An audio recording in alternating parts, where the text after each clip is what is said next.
All right, so here I am in Middletown. It's a little bit snowy outside. As a matter of fact, some of you may know where I am. I'm actually just outside of the old parking lot of where Lloyd's used to be. And today we're actually going to be visiting with Jason from Mix and Mac. Jason is one of the owners along with his wife Michele, and Mix and Mac is a little slice of comfort food heaven right here in Middletown.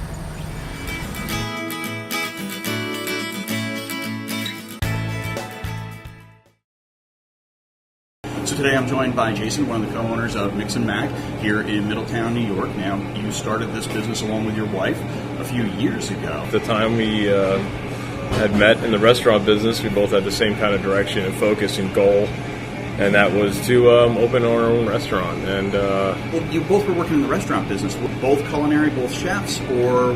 My wife was more toward the front of the house. She's more of the marketing kind of visionary. Met in the business and kind of came together and had the same dream. So when you have someone that's kind of headed in the same direction, it makes life a little easier. Food was always our passion, and so here we are, 7 years later with some comfort food to share with Hudson Valley and Orange County. Bring back the childhood memories of some good warm comfort food like some mac and cheese, but we take it to a different level. Well, that's just it. I mean, coming in, I was recommended by someone I actually work with. Her name was Megan, and I said, let me stop in and try it. Love the food, by the way. It's fantastic. Thank you. And I think it comes with quality, preparation, there's a lot of things that go into it. But there's also a little bit of the variety that's here, the idea behind mac and cheese as your base. Now, you guys made a huge risk going into a business, but why macaroni and cheese? Well, we knew we wanted something fast casual, and we wanted something that was kind of pushing the envelope of food, reaching an area which hasn't been addressed and kind of made into a fast casual fare for people to enjoy.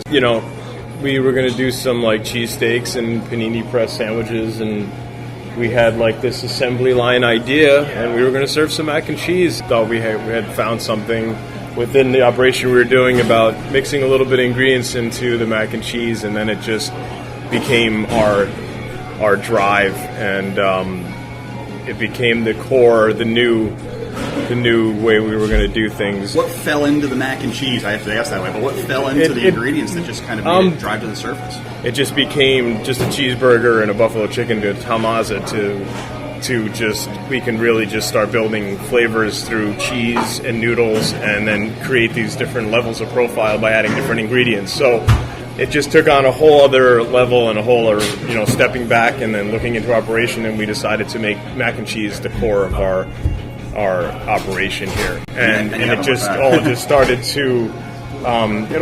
to come together. I don't know, like in life sometimes the pieces just start to fit, and you wonder why, but in this case really everything did start to fit. One of the things I'm going to ask about is ingredients. So, I mean, you've got no shortage of mix-ins. Again, sometimes it's unlimited. I was going to say, sometimes in life, the variety that you get and the choices you get become daunting. And I was a little overwhelmed when I walked in. I actually had to ask you for a couple of recommendations. Sure. And you gave them to me, which were great. I love the sriracha bacon. I think I brought the Alfredo chicken home. That was exceptional as well. And then I just tried the smothered mango habanero balls the other day. That was fantastic. Right. What's the idea behind ingredients? Where do you kind of get your concepts from?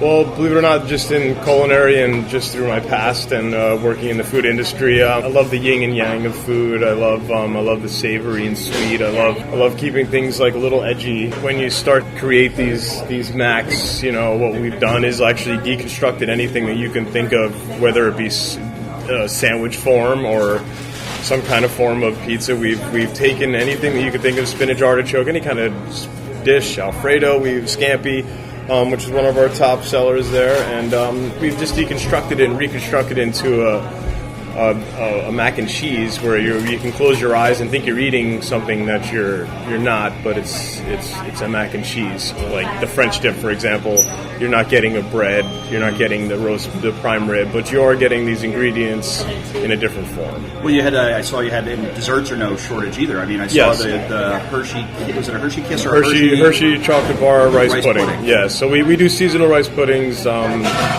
So we try to we push the envelope on that as well. It's just something we dabble in. It's something we don't perfect. I'm not French pastry chef by any means. We have something in store for the people in Wabachuras and Poughkeepsie area, so we're hoping to bring some love up to that area. Coming together June, but more realistically, probably the fall. We draw a lot of people from there right now, so we're excited to actually save them a commute. Part of giving back to our communities and giving back to our businesses is key. Tell me a little bit about your community involvement. We are involved in a lot of fundraising, and we help Pets Alive, the high schools, the smaller communities, some of the churches. In that sense, whether it be a tray of mac and cheese, it could be some gift certificates or a tricky tray, or something just to get involved. What's your favorite part about owning a business in the Hudson Valley that serves comfort food? What draws you? Is it the creation of what you're doing? Is it the matter of it's the humbling feedback I get from like the guests and my repeat guests and my loyal guests. It's all about really the people factor here and the relationships that we've built with back to the community. A lot of these people in the community, if you look at some of our reviews, there's a lot of feedback on the experience they have here. It doesn't really feel like a job. When I come in here, I feel warm. The spirits are here. Thank you, and to Michele as well. I mean, I'm looking at the sign back there. It says "Sweet dreams are made of cheese." Yes. So you guys are actually experiencing that. But with the majority of new businesses that don't succeed, you've been 7 years, so 7 years of exceptional work into this. You're growing, so congratulations. All right, Sean, Jason, thank you. No, Jason, thank you very much.